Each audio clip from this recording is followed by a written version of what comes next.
Today we're going to discuss political parties in the United States, and particularly the idea of a two-party system, how it came to be and why it is, and then next lesson we'll talk more about the minor parties in America. So our goals for today: identify the components and goals of a political party, to explain the reasons for the two-party system in the United States, explain how the Electoral College works, that could be a little tricky, describe the difference between a winner-take-all and a proportional system. Alright, so let's get started. Political parties. So a political party, according to your textbook, is a group of individuals who join together to seek government office to influence public policy. So we go back to this idea of public policy, all the things that the government does or doesn't do, and political parties are trying to get people elected. Now, this is the American system we're looking at. Understand that other countries work a little bit differently, but everything we talk about today is going to be for the American system. So in the American system, political parties, at least the two major parties, the Democrats and the Republicans currently, their whole goal is to get people elected so that those people can influence public policy. So again, in America, we're trying to win elections. And those elections are based on the party platform, the beliefs and the ideals of the political party. Now, there are a couple different parts to a political party in the United States. The three components of a political party. First of all, the party organization.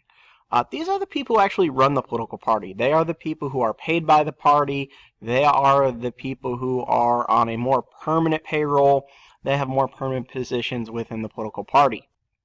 So when we look at the party organization, the people who run the party, just a few examples, you won't need to know them all, but people like the campaign managers are usually paid by the political party. The press secretary, media consultants, pollsters, the people who conduct the polls that we talked about, fundraising specialists, so people who figure out how to get the money, accountants and lawyers. These are all part of permanent staff, or at least almost permanent staff that work for the political party, the people who are getting paid to run things. The second part of the political party is the electorate. Now, this is sort of the unofficial part. If you always vote for the Republicans in every single election, you are technically part of the political party. You're the electorate. If you always vote for the Democrats in each election, then you are part of the electorate. You are the party faithful. And then finally, of course, there are the politicians themselves, the people who actually get elected, or what we would call the party in government. So those candidates who actually win office, who win political elections, those are the party in government. So three different parts of a political party. Now, this breaks down at many different levels. So we may have the smallest level is a precinct, and then that builds up into wards, which builds up into congressional districts, which builds up into states. So political parties have several different layers to them. There's the national, then the congressional, then the ward, then the precinct, and sometimes even smaller than that. So what does a political party do? Why would we want a political party to begin with? And so your book claims the linkage institution, the channels through which people's concerns become political issues on the government's policy agenda. What that really means simplistically is that's the stuff that people want focused on. Political parties come up with, they're a tie from the issues and the people to the government. They're the ones who bring the candidates to the people, focusing on a specific agenda. Basically, they give cues to voters. I like to think of this as the cheat sheet function. Maybe I don't have time to go out and research every single candidate out there and what they believe on every single issue that is important to me. But if I know that I am pro-life, then I can basically use the cheat sheet and vote for a Republican because most Republicans are pro-life. On the other hand, if I am pro-gun control, I can use the cheat sheet and I can vote for a Democrat because generally speaking, most Democrats are pro-gun control. Obviously, there are exceptions, but when it comes to giving cues, generally speaking, political parties can serve as a very good cheat sheet for voters. You don't have to research every single issue of every single candidate. If you know what political party they're from, you can kind of pick one who generally meets your needs and has the same beliefs as you. Other things that political parties do, they nominate the candidates. What that means is they actually figure out whose name is going to go on the ballot. They actually pick the people. So the first thing they have to do is recruit. They have to convince people to try to run for office or find people who might be good fits for running for office. Once they find a few people who might be interested, they've got to actually choose who is going to run for their party, and then they've got to present them. They've got to run the campaigns and run the ads and make them visible to the world so that you can actually get people to vote for them. So we're going to take a look at maybe one of my favorite movies, Head of State. And if you see in this, you'll find the all those functions being played by the political party. For the last time, I'm not running for president. I'm not crazy. Gaines is 20 points behind. It's 10 weeks till election day. So they're trying to find a candidate. This guy should have known better than to talk on a cell phone in a plane. What about Sanderson? That's a joke. Lewis has been vice president for 8 years. He's a war hero and he's Sharon Stone's cousin. He can't lose. What about Mosley? Girls. Connolly? Boys. McMaster's? Big boys. So what? We just concede the election to Lewis? Boy, nobody said anything about conceding, Deborah, but let's get real here. You know, we're going to lose this one. So they're figuring out who to recruit. Set the party up for the next election. We need a candidate that's going to put on a good show. Now they're talking about choosing a candidate. Here we are. And this is the guy they've Ms. chosen. Gilliam, Deborah Lassiter. Nice to meet you. Take a seat.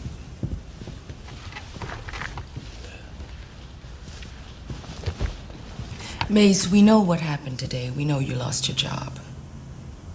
Wait, how'd you know that it just happened? We're the government, Mace. We know everything. Mays, we'd like you to do something for us. Yeah, sure. I'd love to work on a presidential campaign. And, I'd make phone calls, set up flyers. Now, who have you guys chosen to run against Lewis? Well, that's exactly what we wanted to talk to you about. We'd like you to run for president.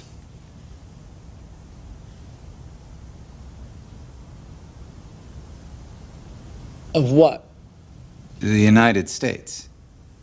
Of what? Of America. Which America? North America, Mace. Get out of here. We're not joking, Mace. We want you to be the nominee for the office of President of the United States of America.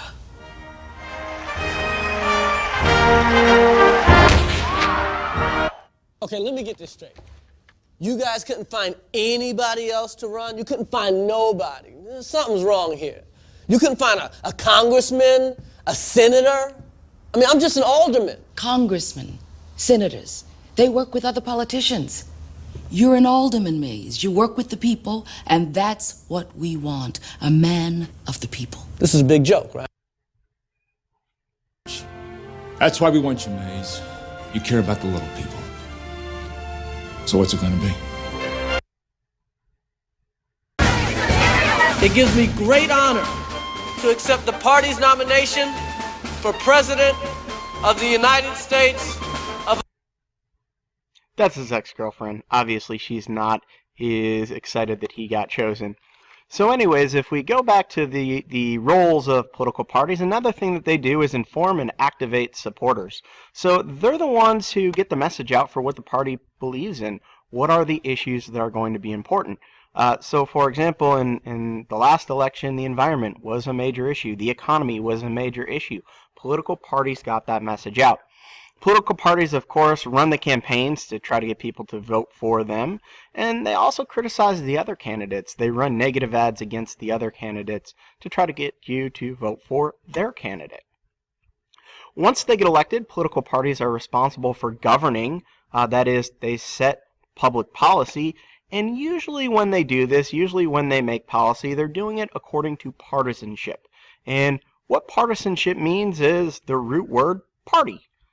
Based on what the political party wants. So partisanship is a strong alliance or a strong allegiance to your political party. So generally speaking, the Republicans come up with policies that support the Republicans, and the Democrats come up with policies that support the Democrats. They also serve as the watchdog. So their job is to monitor the party in power. Currently, the President of the United States is from which party? Yes, the Republicans. And so it is the job of the Democrats to make sure he doesn't goof up, and when he does, it's their job to criticize him, and that's what we call the watchdog function. In America, we basically have a two-party system. That doesn't mean that only two parties can win. Certainly, you can have 3, 4, 5 parties. We'll talk more about that tomorrow.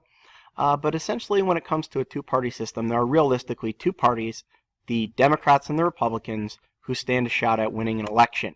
And so if we want to know where this comes from, it sure as heck ain't from George Washington. George Washington, in his first inaugural address, warned against what we call political factions.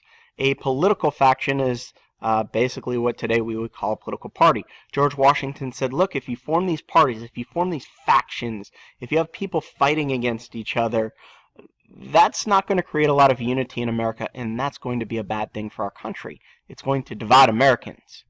So, basically, people followed the advice of George Washington. For how long? Take a guess? You guessed it. Until the next election.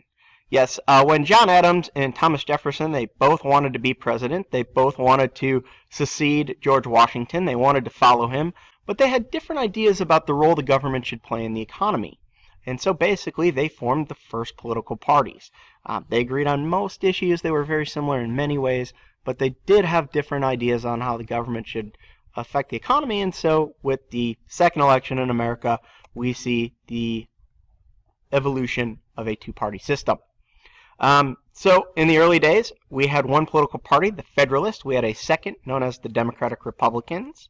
And then eventually the Democratic Republicans split up into the Democrats and the Democratic Republicans. The Federalists kind of went away, and the Democratic Republicans became the National Republicans. And the moral of all this story is that we traditionally have always had two parties. Now, there are other parties out there, but those other parties really don't stand a shot at winning an election. Another reason why we have a two-party system is because most Americans really aren't that different. When we talked about the political continuum, most Americans are liberals or conservatives. They're in the middle of the political continuum. We don't have a whole lot of radicals, and we don't have a whole lot of reactionaries in America. And because we're mostly similar, there's not really a need for a whole lot of different political parties. And then maybe the major reason is we have an electoral system that is known as a winner-take-all system, or sometimes what's called a first-past-the-post system. And this is set up based on the Electoral College. So here's where it's going to get kind of tricky. The Electoral College. In case you didn't know, hopefully this isn't a surprise to you, but maybe it is, when you vote for president, you're not actually voting directly for the president. When you vote for president, you technically speaking are voting for electors, a group of people who are chosen to pick the president, and those electors are the ones who are going to vote for the president. So, in essence, each state has their own election for president where they elect electors, and those electors will choose who the president is going to be. You don't vote directly for the president, you vote for electors, electors vote for your state, and your state decides who they want the president to be. At the end of the day, just think of it as being a state-by-state-by-state election for the president and not individuals voting. So, we can actually have a system where a candidate doesn't get the most votes, but still ends up winning the election because of this winner-take-all system. So if we look at our example here, let's assume the red are Republicans and the blue are Democrats. In this example, if Michigan had 9 voters and 6 of them voted for Republicans and 3 of them voted for Democrats, who's going to win? Yes, all the votes are going to go to the Republicans. Then let's take Ohio, same situation. 6 Republicans, 3 Democrats, all the votes are going to go to the Republicans. And then let's take a system like Indiana, same thing, votes go to the Republicans. But then if we look at New York, they've got 8 Democrats and 1 Republican, so who's going to win? Yes, the Democrats. And then let's take a look at California, same situation. Let's say that they have 8 Democrats, 1 Republican, who's going to win? Yes, the Democrats. So if we were to add up the total number of people, if we were to just do it based on the popular vote, the Democrats would win 25-20 if we add up all those numbers. But we don't. We do a state-by-state system. Basically, all that matters is your state's votes, and based on this system, the Republicans would have won by 3-2. Now, each state has a different number of electors in the Electoral College. This map will show you the most, 55 in California. There are a number of states that only have 3 electors. Michigan has 16 currently. This is decided every 10 years by the census. So each state basically gets the same number of people equal to the number of members of the House of Representatives they have, plus the number of senators that they have. So if we have 100 people in the Senate and 435 in the House, that means we have a total of 538 electors. Now, if you're thinking 435 plus 100 equals 535, consider Washington, D.C. actually gets 3 votes in the Electoral College, bringing the total to 538, which means you need half plus 1 in order to win. So a little bit about the Electoral College and how it works, just a summary. For the nation's chief executive, the president. During campaign season, we hear a lot of talk about something called the Electoral College. But what exactly is this college, and how does it work? Well, it's not a college at all, but a process. It's how Americans elect a president and vice president every 4 years. Who came up with this process? None other than our founding fathers, the framers of the Constitution. Under this system, Americans do not actually vote directly for a president and vice president. Instead, they select a group of people who have pledged to vote for their chosen candidate. These people are known as electors. So why not just vote for the candidate directly?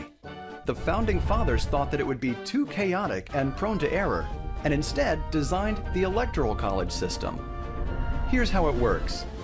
Each U.S. state gets a different number of electors, equal to the number of that state's U.S. senators, always 2, plus its number of U.S. representatives, determined by the size of the state's population.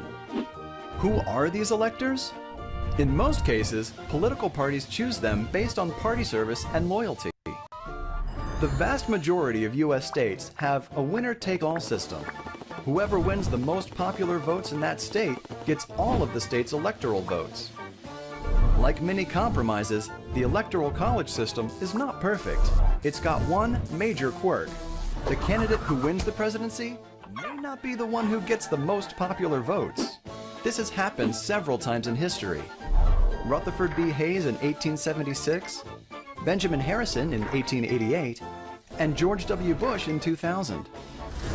Despite its quirks, the Electoral College has proved to be a solid, lasting compromise and remains one of the many stable foundations laid out by America's founding fathers. Have a burning question? Ask history. So obviously you can add one more to the list, that being Donald Trump in 2016. He won the Electoral College vote without winning the popular vote. Now, some people say that the Electoral College is not fair, that the Electoral College doesn't work properly, but for better or worse, the system is what it is, and both candidates know that going in. So, for example, a Republican like Donald Trump probably did not spend much, if any, time campaigning in New York, because New York is generally a Democratic state with the winner-take-all system. The Democrats are going to win New York. Democrats are also going to win California, so Donald Trump probably shouldn't waste any time there. On the same token, Hillary Clinton probably shouldn't waste any time campaigning in Texas because that is very solidly a Republican state. And so both candidates know what the rules of the game are going in. Now, you can say that it's a bad system, and that would be legit, but as Donald Trump will point out, both candidates knew what they were up against when they began their campaign. I would have won the popular vote if I was campaigning for the popular vote. I would have gone to California, where I didn't go at all. I would have gone to New York, where I didn't campaign at all. I would have gone to a couple of places that I didn't go to. And I would have won that much easier than winning the Electoral College. But as you know, the Electoral College is all that matters. It doesn't make any difference. So there you have it from the Donald himself. So just to summarize, in our system, we have a winner-take-all system which favors a two-party system. That means if you get 40% of the votes, you get 0% of the delegates. But if you get 60% of the votes, you get 100% of the delegates. Compare that to the other system, a proportional system, which is what some other countries out there have, such as Canada or Great Britain or Germany. In a proportional system, you get the number of votes, you get the amount of representation proportional to the number of votes you get. So if you get 40% of the vote, you get 40% of the delegates. 60% of the vote, 60% of the delegates. And what this means is that if you're a small party, even if you can only muster up 10-15% of the vote, you still at least get some delegates elected. Where in the American system, with the first past the post, if you get 15%, you're not going to win much of anything. So if we look at Germany, they have a number of different political parties. One party got 42%, another 23%, another 9%, another 8%, another 2%, 9%, 7%, you get the idea.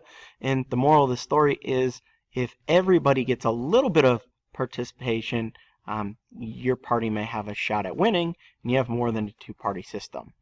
On the other hand, we don't have that in America. Here in America, generally speaking, as we've mentioned before, roughly about 30% of people are Democrats, 30% of people are Republicans, and roughly 40% of people in between. Just kind of try to change each election.